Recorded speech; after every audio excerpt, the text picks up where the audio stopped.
Good morning. My name is Matt Lohmeyer, and I'm an Air Force Academy graduate, former F-15C fighter pilot, and was a lieutenant colonel and commander in the Space Force.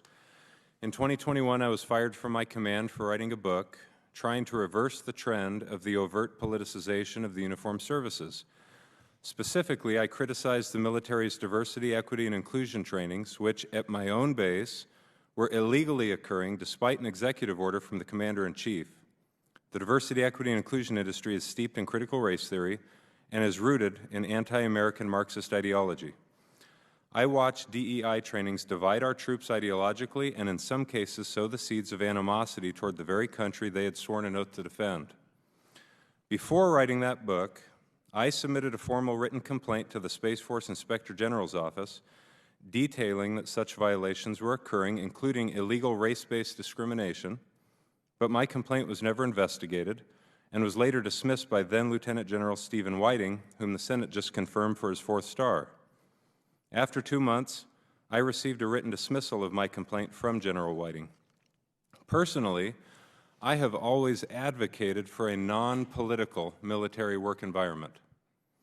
Today I'm here to testify about the ongoing Marxist-inspired efforts to subvert and weaken our military and broader American society. We often refer to these efforts as wokeism, but it is also a culture war. Yet even in this committee, there are differing views about whether there is such a thing as a culture war underway. Some members of this committee have been outspoken critics of DEI initiatives to include CRT, drag shows on military bases, trans activism, LGBTQ pride celebrations, and woke military recruiting videos, all things that are visible components of an ongoing culture war. Ranking Member Garcia, as he just mentioned, on the other hand, and asserted as recently as 2 weeks ago, says that the culture wars are quote-unquote phony and are merely a political talking point of Republicans.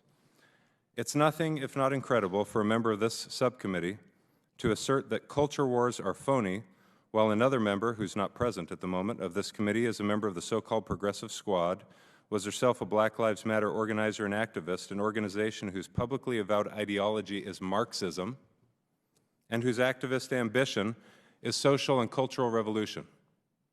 Service members who wear the uniform of their country do not want to see these things in the military workplace. They don't want to see them at their bases. In most cases, this is true regardless of their race or their political worldview. Despite that reality, Pentagon officials requested $140 million to expand woke diversity initiatives in fiscal year 2024, double what it's been the previous 2 years. There are few things taxpayers such as myself feel less essential to the mission of the United States military than expanding diversity mandates and indoctrination. And now an important point.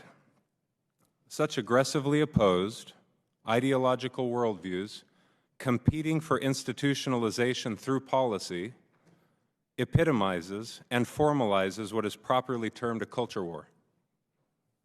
The fact that these debates now infect the U.S. military workplace is an offense to people like me who love their country and all people regardless of their race, gender, sexual preference, or background.